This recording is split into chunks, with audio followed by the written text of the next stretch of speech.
I'll show you now how to do a placemat with a lovely contrast binding, and I'm going to use a silver metallic binding. This also comes in gold, red, green and copper as well. Again, I'll put links to everything I'm using in the description below. You can see that you've got some silver stars on here, so this does really pick up on those quite nicely and adds a bit of glitz. I think actually it's quite nice to do a combination of the plain and the bound edges, just to make more of a feature of things. So I'll show you both techniques. First thing that I want to do is I want to turn my placemat over, and then I always like to start and finish at the bottom edge there. I want to leave myself with a nice bit of spare binding, and then I'm going to open up my binding. So I've got right sides together with the back of the placemat, and I've opened up the fold, and then I'm matching up these raw edges here, and I'll just put one clip in place. Now I'm not going to clip all the way round. What we're going to do is we're just going to start sewing, and then we're going to attach it as we go. So we'll start off by sewing it on the wrong side, and I'll show you there's a special technique for managing the corners. And then once we've sewn it on the wrong side, we'll flip it round and fold it forward to finish it on the right side. Now if you are a quilter and you prefer to start off on the right side and then flip over and finish on the wrong side, that's entirely up to you. I've decided to do it this way just because I think this is the most foolproof way of doing it, because then when you're sewing the second time around, you're looking at the right side and you can really gauge how that binding sits. But if you're a confident quilter and you are familiar with binding and you'd rather sew on the right side first and then flip it round to the wrong side and then maybe stitch in the ditch, then you can do that. But I'm going to do it this way round just because I think that for everybody this is a beginner friendly way of doing the binding on this type of placemat. Okay, so let's start by lifting the presser foot, and then we want to just slide everything underneath there. You want to leave a good bit of slack, a good bit of spare binding to the back there. I'll start about 2/3, 3/4 in, so that my join is going to be off to the side and not to the centre where it's less noticeable. And I just want to line things up so that when my needle comes down, it's really in the crease of that binding. And I want to make sure that the raw edge of my binding here is matched up to the raw edge of my placemat. So I'll start with a little back stitch. Now I'm going to show you how to do the corner. So to do this corner, what we'll do is we will sew down until the needle reaches the corner of the placemat here. Once that happens, we leave the needle in the fabric, we pivot round, and then we sew out to the corner. Okay, so I'm going to just draw on here. So what the needle is going to do is it's going to sew down here. We're going to pivot at the point there, and then we're going to sew down that corner there in a diagonal line. So hopefully you can see that's the pathway we're going to take. Of course, we're going to have our binding on top. So we'll come down here till we get to the corner, and then we switch round and we come off like that. What that does is it gives us something to fold back against, and then we fold our binding like this, and then we carry on, and then that gives us a lovely mitered corner. So I'm going to show you how to do that. Hopefully drawing that ink line on there will help.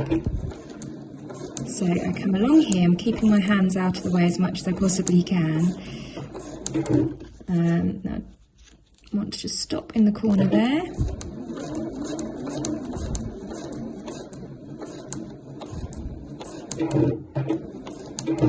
I'm going to lift my presser foot, I'm going to swivel around, press the foot back down, oops, just twist that over a little, and then out I come to the corner.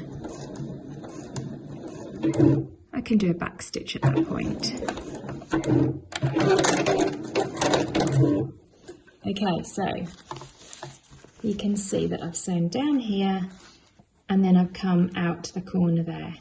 So I use that diagonal line that I've just sewn as a guide to press my binding back.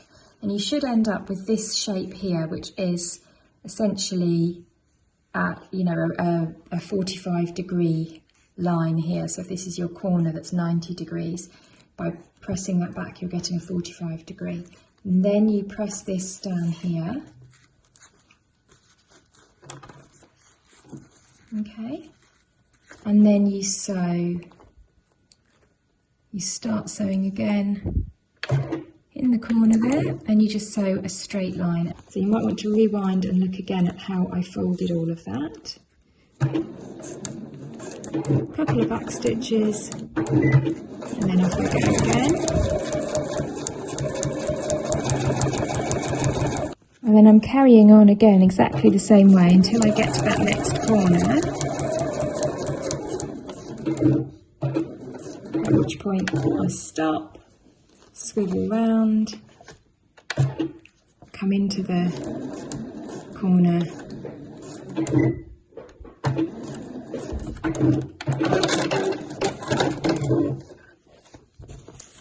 press back against there to create my right angle, and press back this way.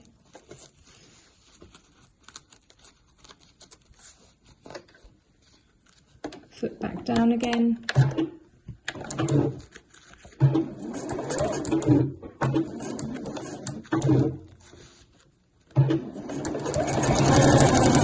And I just continue all the way around, doing all four corners in the same fashion. So we're coming back now to where we started. So I'll just continue sewing a little bit. Don't worry about these bits here, the binding will have joins in it from where it's been manufactured.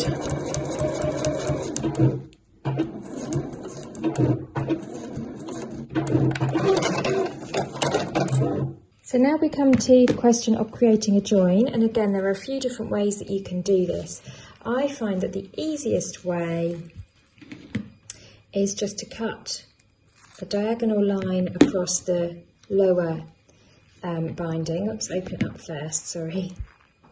And then cut a diagonal line across there and then fold that in on the diagonal like that. Just so that when I lay that one on top of there now, I can chop that off on a diagonal as well, making sure that they overlap. So fold that on that bottom one in, pop that down,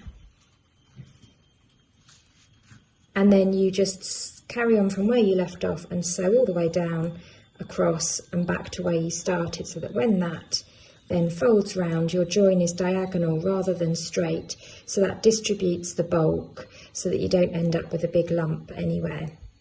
There are other ways of doing this that are a bit more technical, but they're a bit more tricky to manage, and you sometimes end up with a sort of a pleat in your binding. So I find that this, for considering how many placemats there are in this pack, I think that this is the easiest way to do it.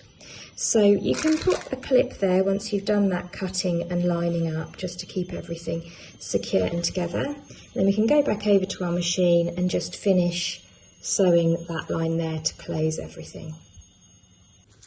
So we'll just line that back up and come back in to where we were before, and just finish off that line of stitching, meeting back up to where we were before. So that's now stitched all the way along there. So we can now fold this forward to the front. And you'll see that at each corner position you have a lovely mitered corner there from where we did our fancy stitch work before.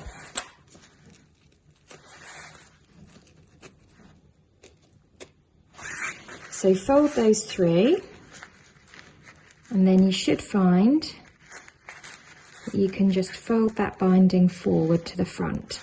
Now when you're doing this, you might find, as I am now, actually if we fold that binding, it kind of, you still get a bit of that white border there, just because it takes a little bit of the binding up just to get through the bulk of the foam.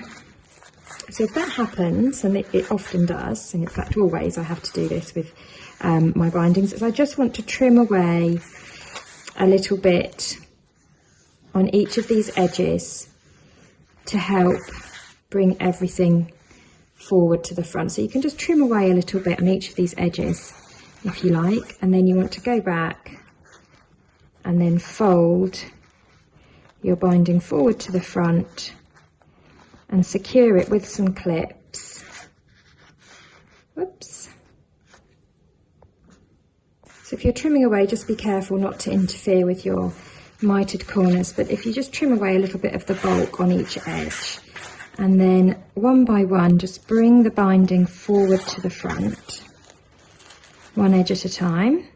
You want to line up the edge of your binding there with the edge of the printed pattern, and you can just clip that in place, and you can use an iron to help you as well if you like.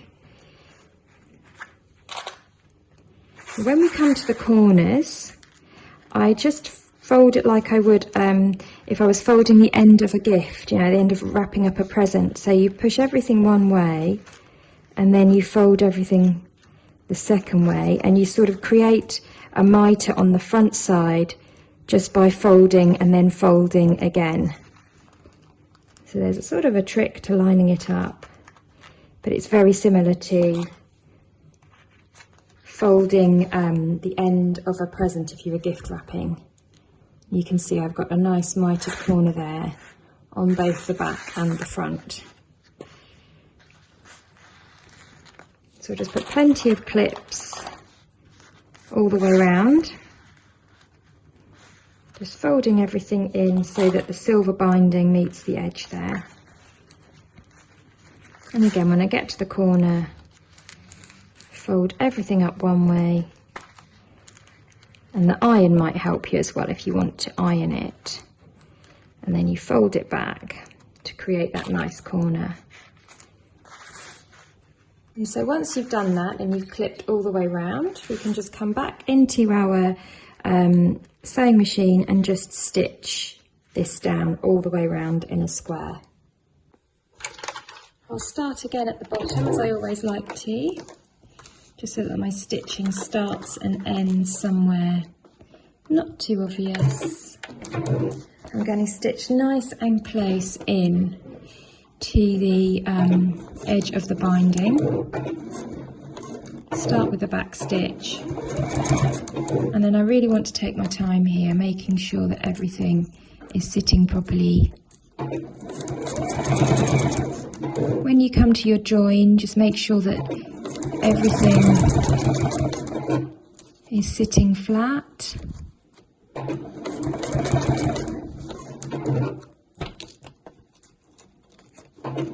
You take it nice and slowly, folding that binding over as you go to meet the edge of the printed pattern.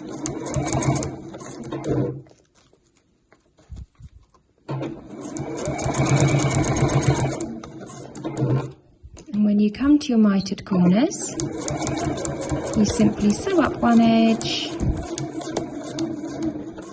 stop, pivot, lift your foot, round you come, back down, and then continue sewing.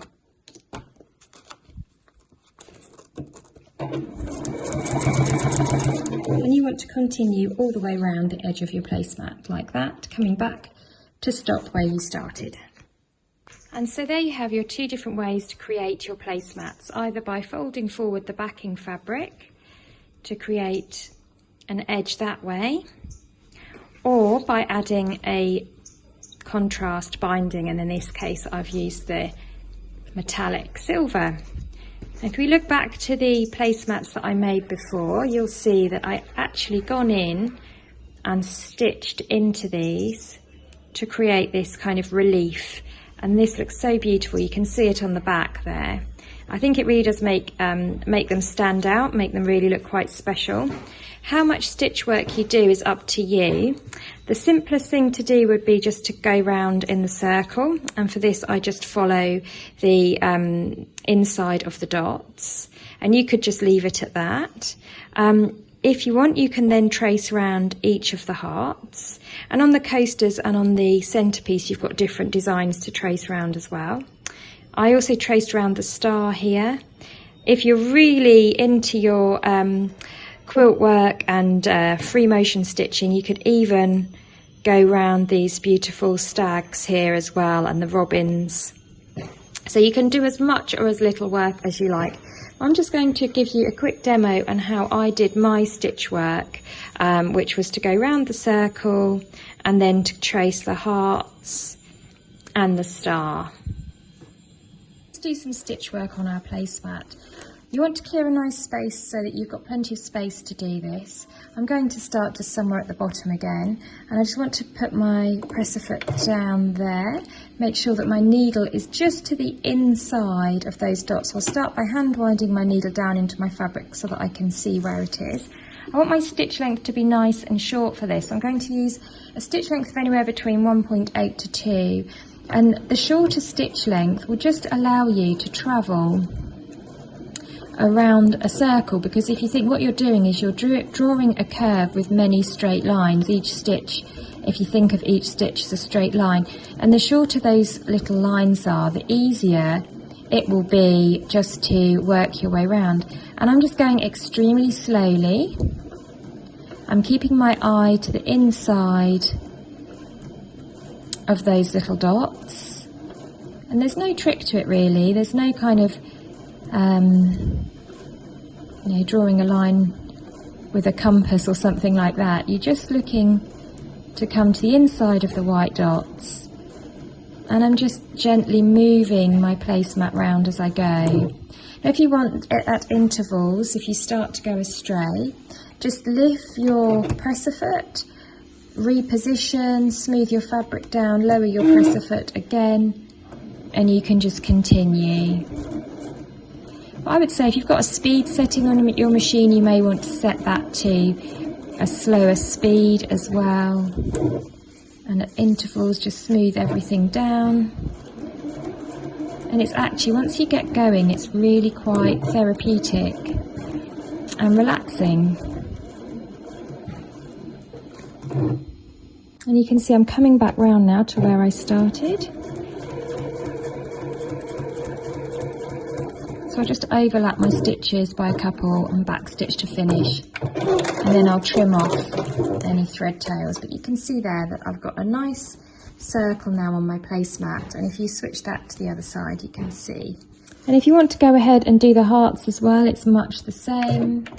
So I just start off right on the edge of the print, and I just follow the print, moving my placemat as I go.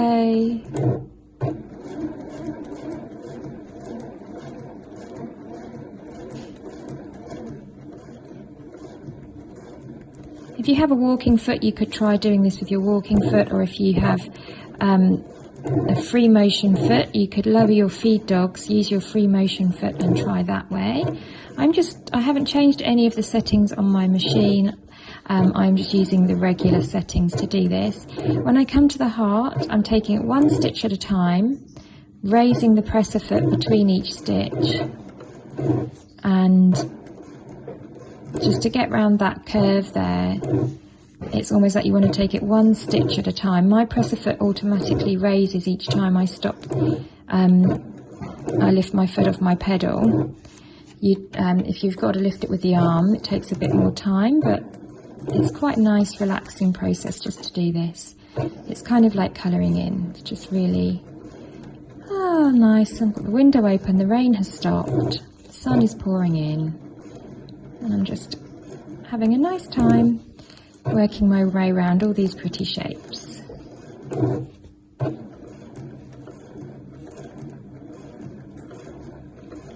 And just keep your eye on the the edge of the heart there.